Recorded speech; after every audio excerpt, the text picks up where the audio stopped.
And now we're going to take a look at the next one I did in October and November of '88. It's Escapee.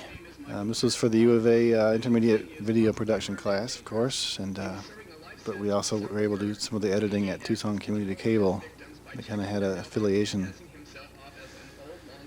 Little credits over black here, kind of like very John Carpenter, some of his early work, and then the title after. I kind of did that on purpose. And there's Serge in my old Honda Civic. It's first outing out of many movies it appeared in. I think we shot this actually last. Very last thing we did was these inserts with Serge driving. And of course the names on the mailbox are kind of a joke. Matt Hooper from Jaws, and of course you know who that is. Back then he wasn't quite as huge as he is now. One of my favorite shots right here, the mailbox closes and rack focus to the car. Yep, this movie was quite a bit of work, probably 3 weekends. Kind of a montage getting him to the door there. One of the biggest problems was audio on this particular movie. A lot of talking, and the back and forth changes severely on the sound. You know, when I do the reverse. A friend of mine that lives here. Oh, you mean James? Yeah, you must be Matt. He told me about you. Ah, good things, I hope. Well, come on in. Great. Now watch carefully on the left-hand side. You'll see my mom right there, digging in her purse. Now we shot this with people around and tried to conceal them. You know, she's not supposed to be in the scene, obviously. We were like done with this movie, and we're starting to look at it together, and Roger noticed it. And there was nothing we could do about it back then, not a thing. You can't go back really and change things like that without redoing everything from that point on, which I certainly wasn't willing to do. And the other thing about this movie, it was really shot kind of right from the storyboard, and I do a shot per line, and then set up another shot and do the next line instead of letting a scene just play out. Take at a time, which is the way you're supposed to do it.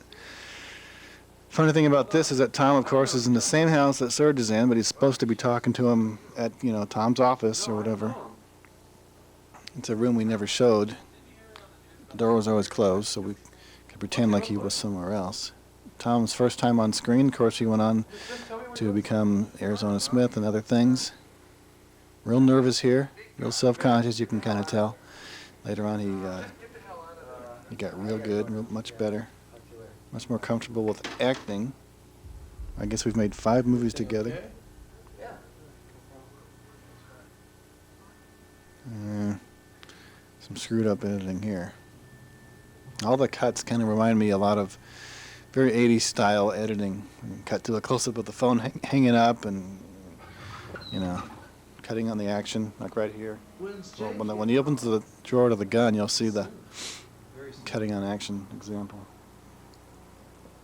Little inside joke here, that's me and Pete in these pictures in Connecticut. Greg there. There's Liz and Tilly the dog. Liz would of course appear in Anonymity and others, or one other one, Bloodline. I think this was a real gun. I think it was Roger's gun. I'm not sure. I don't remember now. What's the matter? Now, all these were shot separately. Homer would do his lines without Serge even at the house, and vice versa, because I could never get anyone to be there together. I had no idea. All kinds of inconsistencies, lighting changes, major one right there on Serge. And they're like looking at nothing, pretty much. When they're talking to each other, they're imagining someone's there. Funny thing about the way how he was hit there, we didn't put any sound effects in there. I think Roger tapped a pillow at the same exact moment. Because I didn't know how to do any kind of audio dubbing back then, to speak of. So, pretty much each of these 3 guys were shot separately with no one there. Unless you see them together, then they probably were not really together. Like Tom right here, talking to nobody. And through the magic of editing, hopefully it looks like it's all really happening, but it just isn't. And we did this, just me and Serge one night, and no one else was around. Did all his shots.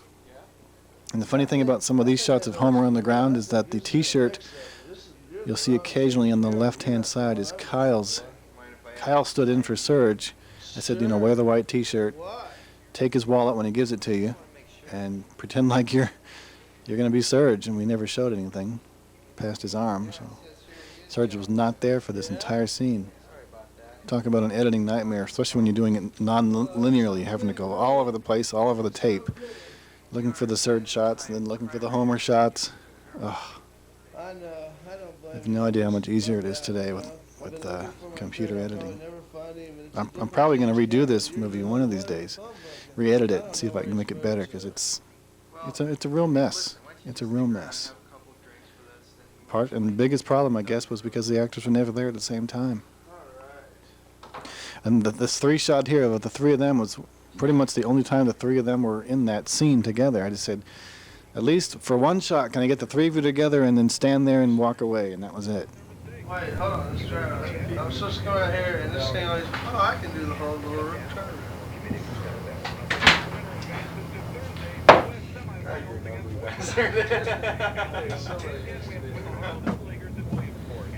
Whoa!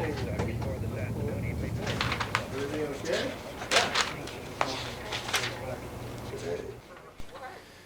Of course, the trick of this phone book thing is that he looks at the Jameses, but it's really James Smith.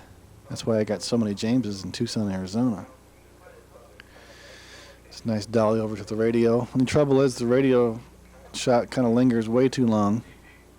Nothing really to show, I guess. I could have showed Tom just looking at whatever. I didn't. I just left this shot go. You can see Homer's not sitting in those chairs there, even though now he is, because Tom things were shot completely separately. Somebody has to be.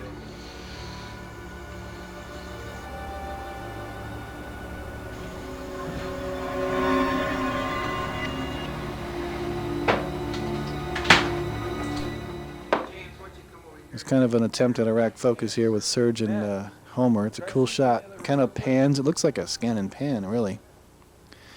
If I had widescreen, I could have just left the shot unmoving and did. That's one of the best shots, definitely. If it wasn't so jerky, you'll see how jerky it was.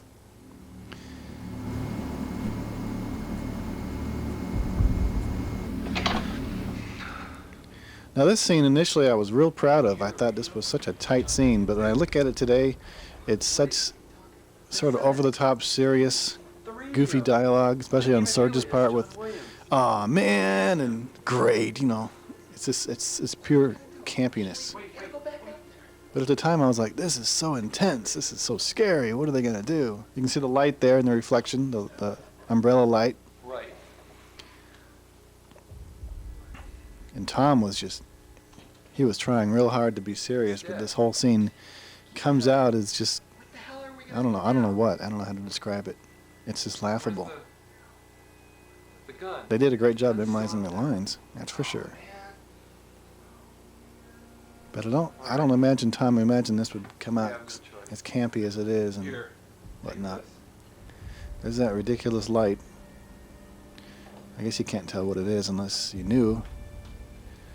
Real proud of this dolly shot. It's purely handheld, kind of looking up at him walking backwards, but it's smooth as can be. I think Roger started calling me the Ice Shoulder, was my nickname for a little while there, because I was real steady. Steady handheld camera. Those hands are Roger's hands. We stood in for this shot because we needed some sort of insert of the gun. Music here is real perfect. I always thought it's from Escape from New York. This is a nice kind of rapidly cut editing scene here. They swing around to each other and almost clobber each other. Yeah, I really think the editing here is tremendous. Shot Homer coming out of the door several times, as you see, from several angles. I think every single one of them was used at some point in here.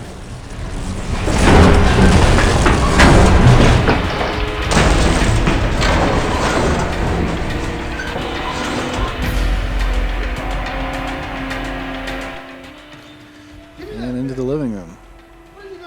This scene was completely derived, at least the way it was shot and edited, from 3 O'Clock High, the movie about the bully. Remember that movie? This is when he grabs him and throws him up against the bathroom mirror, directly from that.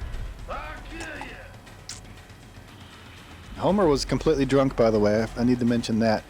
As the evenings went on, this evening anyway, he drank all their booze and was trashed, and he's kind of slurring all through this, and you can tell. It's time to die, fellas!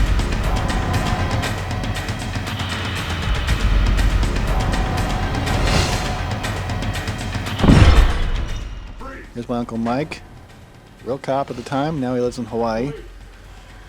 He was mortified doing this. I mean, people outside were looking at him, bursting into a door. I'm sure it looked very interesting.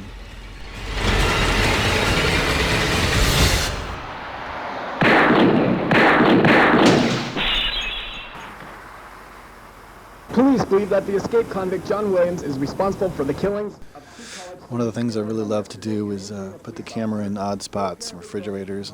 Here's inside of a mailbox. We actually had to take out the eyepiece viewfinder and stick it in the mailbox and let it record. Barely fit in there for that shot. Another handheld dolly shot here. Now this one's a real dolly, nice and smooth. Great shot. I don't know why I cut it so short. And there's my mom in a brief scene. She's was in everything else up to this point and beyond. Sure, thanks. Haven't used her in my last 3 movies because, well, for one thing, it's been all on the East Coast. And that ends Escapee, the dramatic ending, and for his next victim. I had actually written Escapee 2, a pretty tight script, I might add, starring Tom and my Uncle Mike in a lead role. But never made it. Would have been fun. Cheeseball credits here on the CGI system that Tucson Community Cable had at the time. The credits always went too fast. I could never slow them. This is the slowest they'd go. This was for intermediate video production. Everyone else made documentary kind of stuff.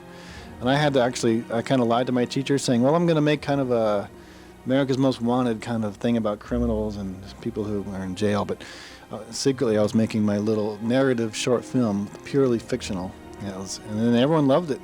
Everyone was blown away. Everyone else was like talking heads and news-style interviews. Well, thanks for taking a look at Escapee. It was quite an experience.